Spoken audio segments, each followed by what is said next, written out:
I'm McKinney Smith.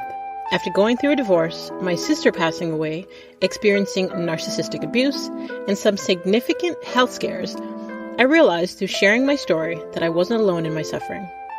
Suffering, subjective distress generated by the experience of being out of balance. In a deep dive to holistically heal mind, body, and soul is where I discovered peace, clarity, and connection.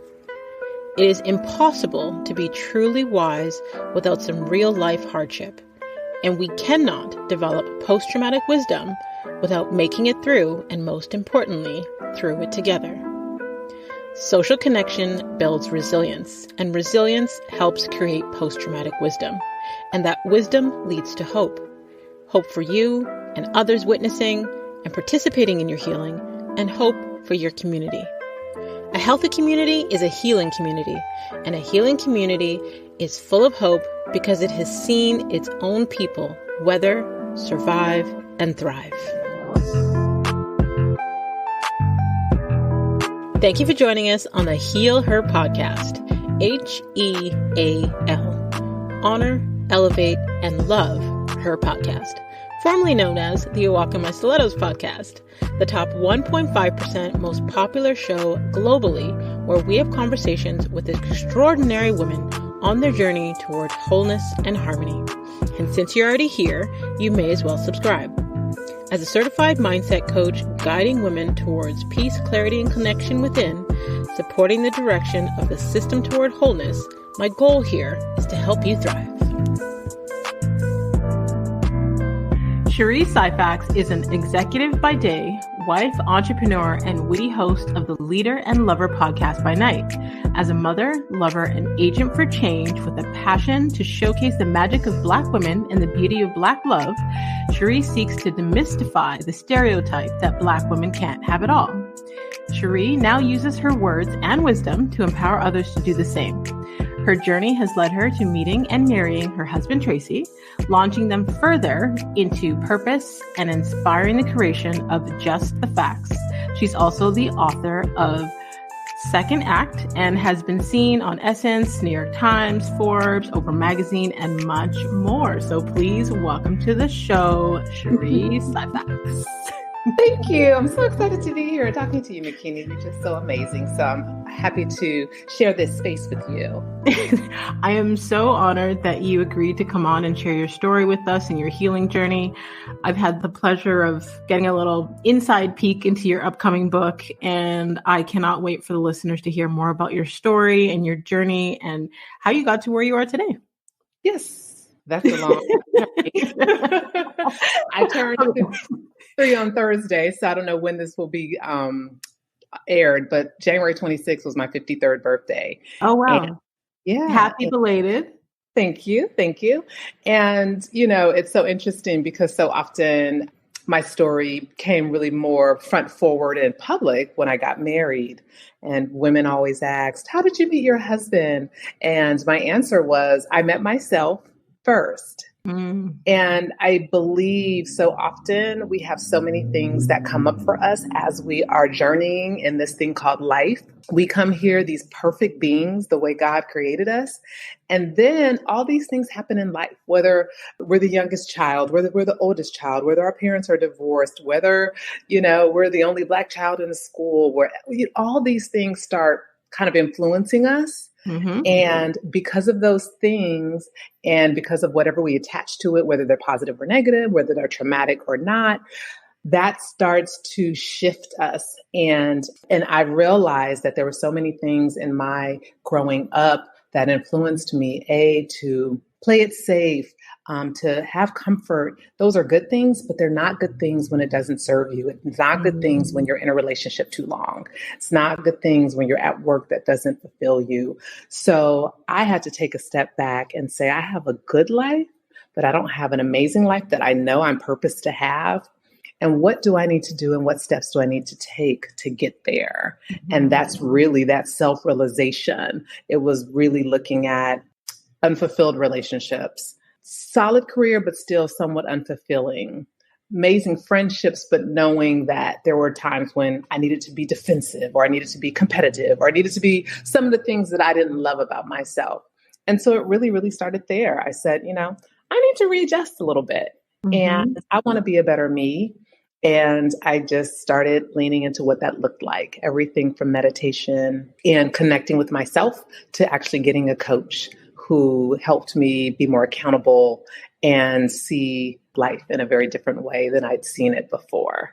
So that's really where my journey started. Okay, so there's so much in what you said there, and maybe it's just me because I love dissecting how the brain works. I love dissecting our evolution, our journey, all that stuff, but I heard so much in there. So I love that you say that you found you first, because I think, I don't know, maybe just young girls, because we grew up with this fairy tale, this fantasy of wanting to get married and being a wife and a mom and all these things.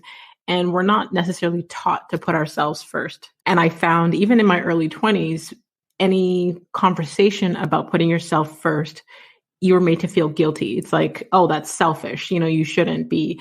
And when I started on my self-love journey, my elders, especially elders in the church, even the word self-love, they looked at it as egotistical, or, it had a negative connotation to it. But at the end of the day, we attract who we are, right? So when you work on yourself, you will attract what's in harmony with that. So I love that you started with that when you talked about your story.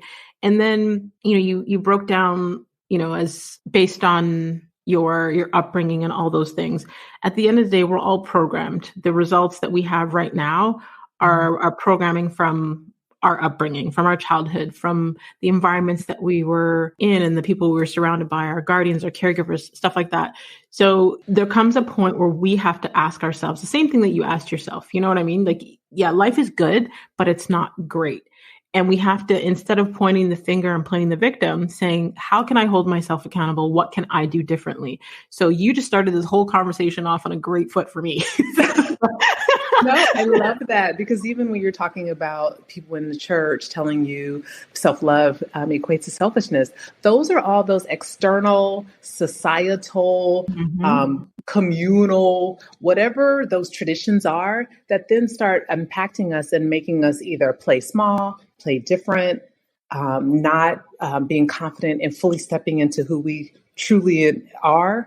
And so that programming, to your point, is so influential, but we have to realize a lot of times where that programming comes from, it can come from people that have their own trauma, their own issues, their own things, their own traditions that were good for them or that they haven't recognized. And we just have to, again, assess that and do different if we want to get different. Yes. And I love that you pointed that out as well, because I feel like, especially if you ever grew up in the church or certain environments, not just the church, but because that conditioning or that way of being or those, morals or rules or what have you are instilled on you, and you just accept that as what is, instead of saying, okay, well, where did those beliefs come from? Like, it's very important, especially in this day and age, for us and us women to ask ourselves, where do our values come from? Are they our values? Do they align with what we truly believe? Did they come from our parents' traumas, our parents' trauma responses? Did it come from growing up in an unhealthy community? Did it come from growing up in a community environment, whether it be a church or what have you, that doesn't necessarily belong to us? So when we ask ourselves those questions, then we can really go after what it is that we really desire versus what we've been conditioned to believe is what we should be doing. Yeah, I really love that conversation around values, because we do get to a place where a lot of times we aren't confident enough to question authority, right? Mm-hmm. We want to be good, or we want to be obedient, or we want to be all these things. So we don't question our elders. We don't question our parents and things like that. And so the value system is almost thrust upon us, but we really don't know what it is because it's not ours. Mm-hmm. And so I also coach women, because I tell them Tracey is a byproduct. Although I have an amazing husband and amazing marriage, he's a byproduct of, like you said, me attracting my person who was aligned in a version of myself. And I didn't get there until I figured out my own value system. Yeah. I was fortunate enough to get my master's at a a holistic college where we did a lot of values assessments and value work.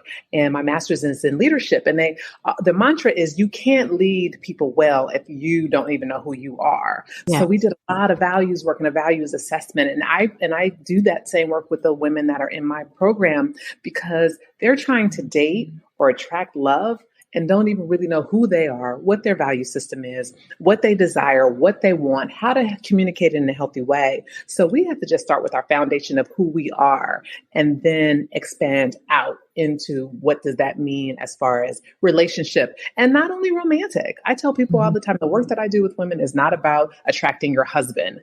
That's beautiful if that's what you want, but it's about having so much self-love for yourself that you have a very healthy relationship with whatever season you're in, if that's married, if that's single, and also even in your workspace. Are you doing work that's passionate? Are you doing work that you love? Are you in a place where you're honored? So often Black women are not honored in spaces. And so it's bigger than just attracting romantic love. It's finding love, exhibiting self-love, being that love, and then attracting love in every aspect of your life. Yes. I feel like I could sit here and talk to you for hours because you're just like, we're just vibrating on the same frequency right now. Like, but like attracts like. Yes. And I don't believe they're coincidences. Yes. And when you are vibing and vibrating at the level that you're supposed to, the universe brings you other people that are on that same wavelength as you are. Yes, absolutely. You said something about, I'm going back to beginning of what you said when you were talking a while ago about leadership. And I love that you pointed out the type of leadership, because I had learned from my mentor, we can only lead as far as we've gone, right? You also spoke to like the importance of coaching and mentorship, that you had to get a coach and you had to put in the work and do those things. I would love if you could speak to the importance of coaching and mentorship in your life. And also, like you also mentioned, like you do that for a living as well. So like how you help your clients with that. Yeah. So for me, it was one thing for my girlfriends to tell me I was argumentative, or it was one thing for a relationship, a person to tell me I'm defensive and I don't listen. It was a whole different thing to have someone that you're paying because you're investing in yourself because you want a different outcome, that you're paying to affirm so many of those things, but not only affirm them, give you tools and resources to help you self-correct and unlearn. And so that's the important piece. That's where, our friends have all the good intention, but they don't always have the tools. A coach who's someone who has, and whether they're certified or they've just been in the space for a long time, or they have a passion for doing it and they've done a lot of research and things like that. I tell people all the time, be with people who you align with, where you feel comfortable, because in coaching, you have to have breakthroughs. In coaching, you have to be vulnerable. So someone can have a PhD in something, but if you're not vulnerable with them, then you may not get the optimal. So that's what I am for the women that I work with. I have a master's in leadership. I use a lot of that work in my work, but then it's also about accountability. A lot of times I'm telling them something that their friends haven't told them, or that other people have allowed them to get away with, or some people have unfriended them and they don't know why. And I'm in their face about it.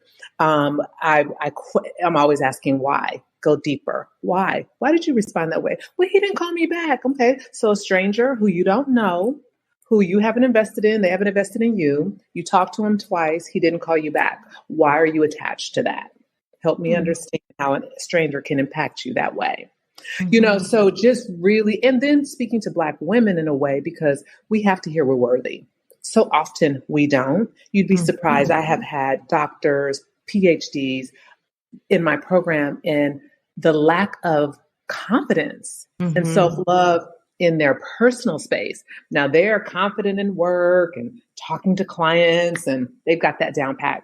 But when you talk about them on a personal level, the lack of confidence. So my experience with that, my research and understanding that, me being in a corporate environment for so long and understanding some of the challenges that we have, being a corporate executive, a professional person trying to date, and not allowing the man to lead, not resting in a space that allows him to show up as his best self. All those things I've experienced in these 50 years before I started doing this work with other women. And I'm able to share that real world, real time. I see it. And that combined with the academic foundation and then the experience that I have of love, it helps me put together a really comprehensive program that women have had aha moments and transformational experiences because I can see them and give them space in a very different way than so many other people can. So I think I have a really good balance of the academic background, the personal experience, and the life I live currently is one they aspire to, their version of it, of course, and just really helping them walk through that. I love it. I love it. And you spoke to, I guess, not only just like authenticity and being your authentic self, but you talked about with your clients, for example, when they have, friends that have unfriended them and you have to be real with them and just, I guess, that vulnerability piece. I want to talk to that for some of the listeners, because you and I both know that when you are living your most authentic life, some of your relationships will be put at jeopardy because people no longer align with you or resonate with, where you're at. How have you navigated relationships around you as you've evolved? Ooh, that's a great question. The beautiful thing is, for the most part, a lot of those relationships have gotten deeper. They were on the surface, but they've gotten deeper because now I'm so much more willing to have uncomfortable conversations of, you hurt my feelings. And now I want to hear how I did that and what I could do. What could I have done differently to make them feel better, while also being confident in myself that I don't have to defend. I need to listen, and I need to make the decision if that relationship is still one that resonates with me. Because what I don't want is to always be walking on eggshells with people. I want people to know that I have love for them. And just because I'm having an honest conversation, it's to be valued. And so I right fit relationships that I thought were deep, I may no longer have, but I've also expanded my social circle and I have attracted new people. And so it's really that whole understanding myself, but then being vulnerable. It's really created more depth in the existing relationships that I have and a breadth of wider relationships. In my professional world, it's also helped where I think I used to be more cold and not one where people felt maybe completely comfortable around me. Now I am very much embraced in my professional world because I no longer have to feel like I need to prove to you why I'm here. I need to prove to you that I'm smart enough to be at this table with you. I'm so confident in myself and okay with being vulnerable. I'm in the medical device industry, so I can have those conversations and say, if we price this, I see my grandmother who may not be able to afford this. I would have never shared like that in the past for fear of some stereotypes and or not being able to relate to people. But being vulnerable in that way really guides me at work, and it helps people see us in a different way than I think they normally do. And I feel that is my responsibility as well. So just being vulnerable has helped me all the way around. And in the best place has helped me with my husband. We have create such peace for each other, and it's so much security and being vulnerable that we just have a level of connection that is very different than I've had in any other relationship in my experience. And so that vulnerability on both of our sides just helps us be really, really connected to each other. Like, I don't want to hurt him. And there's a sensitivity, and there's, those are the things that, are between the I love yous. It's the more it's the more important part. Yeah, absolutely. And I love the way that you have, as you've worked on yourself and you've built this relationship with your husband and you have this depth and the vulnerability and the communication. I would love if you could share with the women that are listening, maybe women who keep attracting the wrong type of guys or what have you, because you've done the work on yourself. What's some advice that you would give to the women in terms of attracting for them? It's that whole, you attract who you are. Old keys don't open new doors. And so I advise everyone to start with themselves and be honest with themselves. I had to be so honest. I had to look at relationships and recognize what my part in the failure was. Far too often I hear women say, he didn't do this and he didn't do that and he strung me along and he did. It's all projecting outward.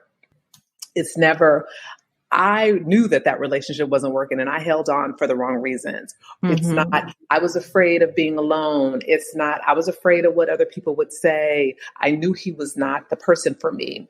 So I start with accountability first, looking in that mirror versus looking out the window. Because, you know, that old adage, it takes two to tango, and it really does. As bad as he was, there was something that you either overlooked, didn't pay attention to, thought you could change, thought you could fix. There was some reason why you continued down a path that you knew was not a good one for you. Because what we do have is intuition. We do have discernment. God has given us so many characteristics in our femininity. And we know when someone's not right for us. And we overlook that. So I just say start with self and being honest with yourself. Once you start there, then you can start doing the other things to help you get the experiences to evolve in that. I love that you talk about the accountability part, because I strongly believe that every experience is co-created. And as much as I've had my share of toxic relationships, now that I've dedicated to working on myself and healing, understanding my childhood wounds and childhood traumas that made me accept certain things or think that certain things were normal. So rather than 100% point the finger and say, you know, they did this, they did this, they did this, I can, whether it be 5%, 10%, 20%, what have you, I can accept my responsibility in that experience instead of playing the victim and saying, you know, 100%, oh, none of it was me. Right. Right. Oh, yeah. I was perfect. I mean, I'd love to believe that, but let's just be real. Yeah. And the other part is really once you do that, because you really start to know yourself. I remember I had an ex, I was with him for a long time. He was a lawyer. He was what I thought was the good relationship because of his education, his background, and what we were in the community and what we looked like on paper. And I talk about it in the book. And the reality was we were better friends. I was trying to force something because I had been a single parent and I thought his being with me validated me in some way. And, you know, those are some hard truths, but they're real. And as a result, that relationship, there was a lot of infidelity. There was, you know, distrust. There was all this stuff that I just didn't have to even deal with if I had just loved myself enough, knew I was worthy, knew that his title, his education, none of that made him any better than me, knowing that me as a single parent didn't make me less than. And so just dealing with, to your point, all that gook, all that trash, all that trauma, all that stuff that we have to resolve within ourselves before we can really go out into the world and bring in that partner that we will both elevate together with. Yeah, I agree 1,000%. I wanted to speak to online dating because I feel like, well, obviously as times have evolved and we're all into computers now, things have changed.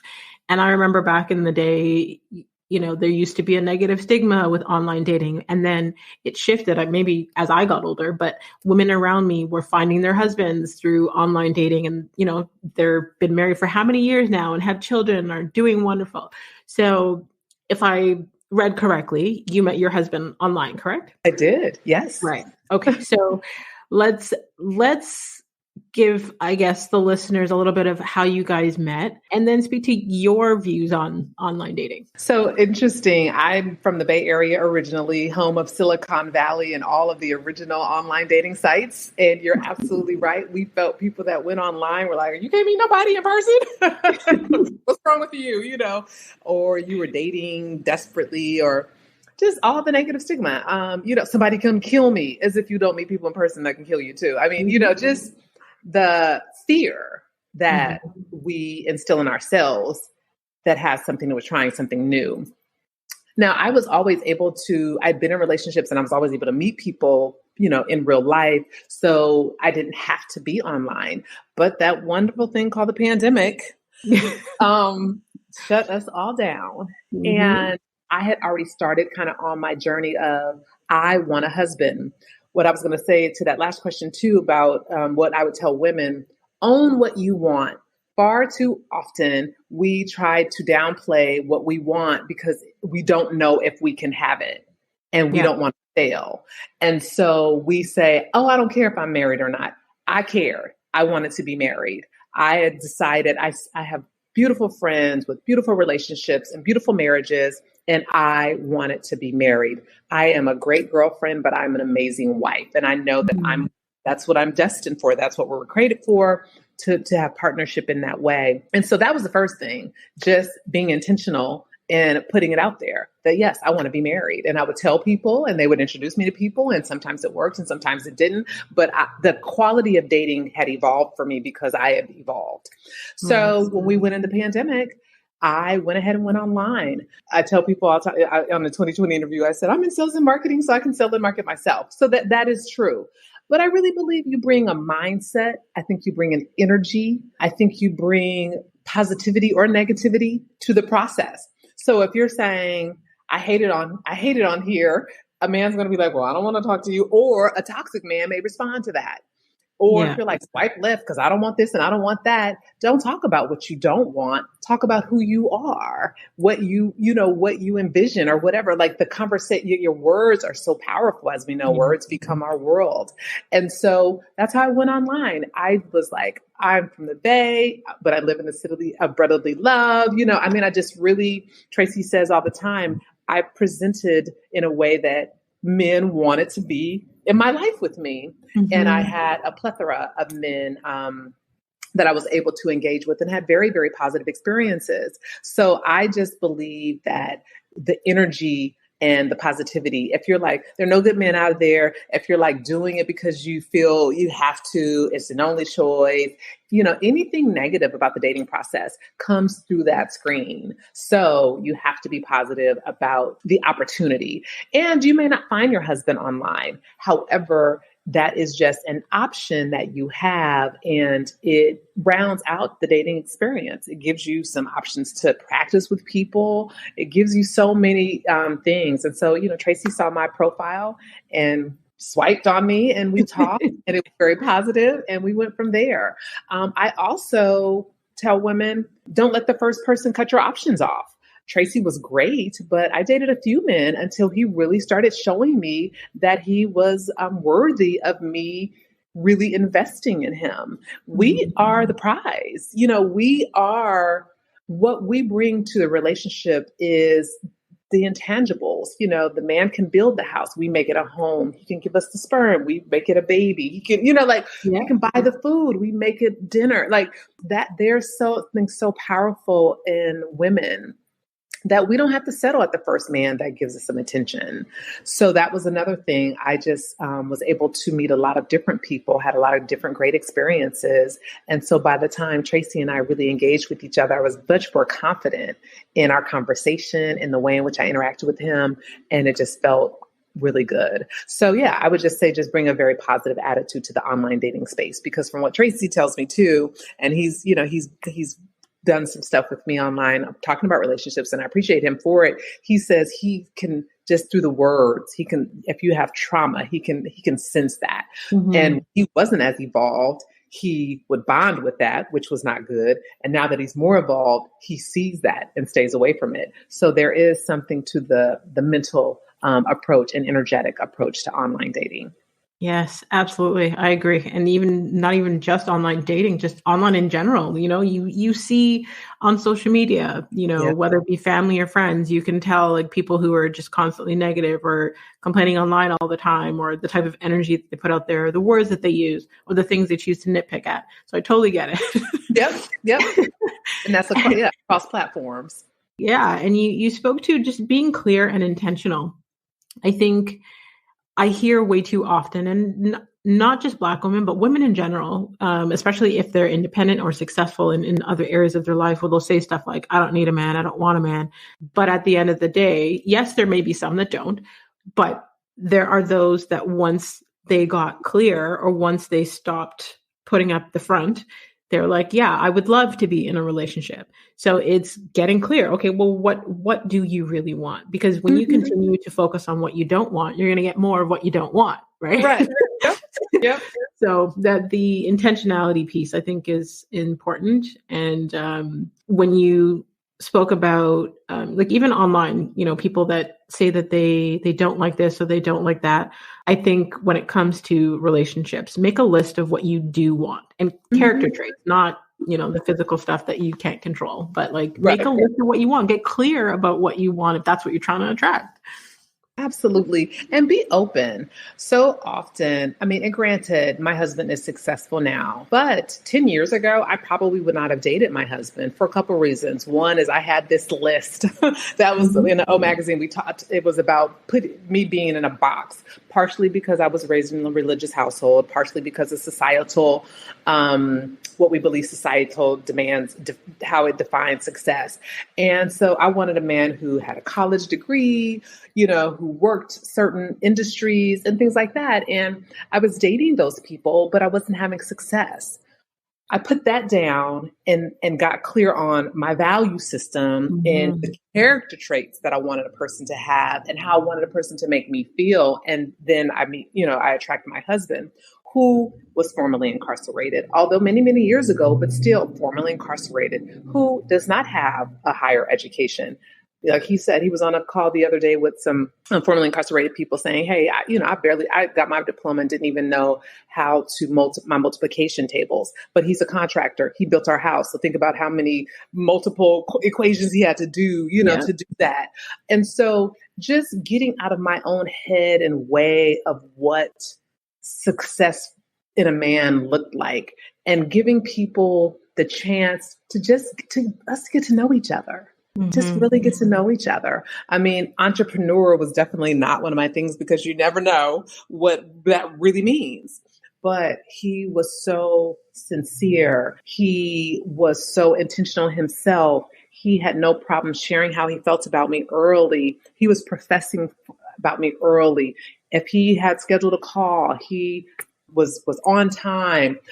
He led in wanting to date me. He pursued me. I was never unclear. And I tell women, when you're unclear, that's probably not your guy. Yeah. Men have the ability to chase us and they pursue us. And so he was just clear from the beginning. And I'm so happy that I got rid of that superficial list and I put a real list together, what he is in the community. Because all those guys that were lawyers and successful businessmen, they can't shake a stick at my husband and what he does in the community. How he was President Obama champion of change for all the work that he does for making sure that formerly incarcerated people have economic opportunities through work. So he worked on legislation to ban the box. He worked on legislation for companies to hire people that have come home and re-entering society. He teaches entrepreneurship to those who are on their way home. So he goes into prisons and teaches that, and he hires.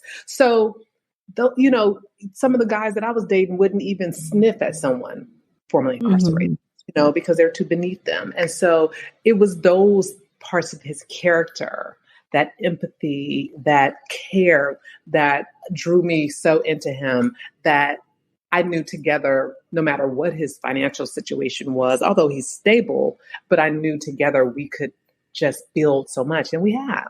Yeah. So it's just that character and the trust and all the things that I just never had before from gentlemen that checked the boxes, the superficial boxes. Yeah, I love that.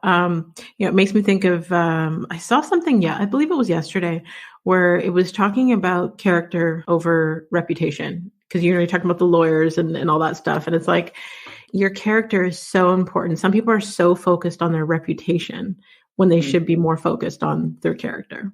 Yeah. And I love lawyers, so I work with doctors. No shade, but I know, and I've been around women where society has defined for us what a successful man looks like. And, ask Dolly Parton, I think her husband is some truck or was like, I think he's probably retired by now, but just a regular guy that must love her because they've been married forever. And so, those are the things that, I want women to think about too, because you may be excluding a whole group of people, of men that could love you dearly. Yeah. And I used to think with my work schedule and my responsibilities that I didn't have capacity to build or grow, but having Tracey's love so deeply, I not only have the work that I do at work, I have a coaching program now, I've written a book, we're buying a restaurant together, and I never feel depleted like I did before because of how we have the energetic reciprocity. Yeah. So yeah, it's amazing. I love it. I love it. I love it. Okay. So before we go to the final segment of the show, I want you to tell the people where they can stay connected with you, where they can learn more from you, where they can buy the book, where they can listen to the podcast. Yes. So you can find me mostly Google Cheri Syphax, Syphax. On Instagram, we are Just Phax, JustPhax. My website is www.justthephax. Again, phax.com, or to get second act, just sharing my whole journey and all the roads I took to get here, the things I wish someone had told me, the lessons I learned, the safe place to say, "Ooh, I had that experience too." You can go to www.secondactbook.com. So Cheri, Tracey Syphax, we are out there in the universe. Easy to find. Perfect. I will definitely have all of your links in the detailed section below the episode so they can just click and connect with you directly so they won't have to search too far. Perfect. So for the final segment of the show, it's kind of like a rapid fire. You can answer one word, one sentence. I'm not really one for rules. I don't like to live inside of a box. So if you choose to expand on your response, feel free to do so. Okay. What's the first thing you do when you wake up in the morning? Meditate. Love it. What's the last thing you do at night before you go to sleep? Kiss my husband. Name a book that has changed or greatly impacted your life. Ooh, there have been a few. I don't know why, but The Coldest Winter Ever. Okay. What new belief, behavior, or habit has improved your life in the last 5 years? I've been journeying for a little longer than 5 years, but overall, I am worthy. I live an abundant life and I deserve everything that is waiting for me. When was the last time you apologized to someone? Yesterday. When was the last time you cried? Probably a couple of days ago. The Tyree situation has had me full of this emotion of such injustice in our country. Yeah. Totally understand. What do you want your legacy to be? Ooh, love, wealth, abundance, and just the example. There's just so much conversation around the toxicity and the dysfunction in the African American community. And Tracey and I just try to demystify that, take the legs out of that. We have amazing friends that have amazing marriages. We have amazing friends that are single but are committed to our communities. Urban areas have the same issues as poor white areas. And it's just because this country was so built on us needing to be inferior and less than, even though we built it and its riches come from our backs. And so because of that, there's just this systemic foundation that does not remind us of how amazing we are as Black people. And so we travel to Africa. We really showcase what being Black, successful, in love, healthy friendships, healthy networks, what that looks like. And so I want that to be my legacy. I love it. I love it. What's the best advice you've ever received? Oh, that's a good question. Best advice I ever received probably was my mom was like, "You better marry him." I love it. Okay. Last but not least, what do you wish women would do more of? And loving on themselves and taking time for themselves. We have that cape on. We are everybody's mother, auntie, grandma, wife, sister friend, and we're there for everyone. We just have to be there for ourselves. Yeah. I think we're evolving and we're doing a better job at that. But, it's okay to be a baddie in the boardroom, but just taking care of ourselves. Yeah. I love it. I love it. Thank you so much, Cheri, for your time, your energy, your wisdom, your transparency. I truly appreciate you. I appreciate you too. I have just enjoyed this. I feel all tingly inside. I love having these conversations with people who were so aligned in the thought process. So it just makes for really, really great time spent. So I appreciate you too. Thank you for trusting me on your platform with your listeners. And let me know if there's anything else I can do. Yeah, well, my listeners need to go out, and by the time this episode comes out, the book should be out. So go out and grab Second Act, Living Boldly and Abundantly at Every Age by Cheri Syphax. Thank you. Make sure, you guys not only, take a picture, post it on social and tag her, but I would love if you could also screenshot this week's episode and you can tag us on Instagram. You can tag Cheri at Just Phax. That's JUSTPHAX. And you can tag myself at The Real McKinney Smith. And I want to thank each and every one of you that continues to listen each week to help the show globally rank in the top 1.5%. And there's over 3 million podcasts out there now. So thank you. That's awesome. Thank you. Right? That is so awesome. Yeah, that's awesome. I want to challenge the listeners to also share this episode with at least 3 women that need to hear what Cheri has to say, because she drops so many gems. I just want to make sure that the word gets out there. A healthy community is a healing community, and a healing community is full of hope because it has seen its own people weather, survive, and thrive. So let's continue to heal.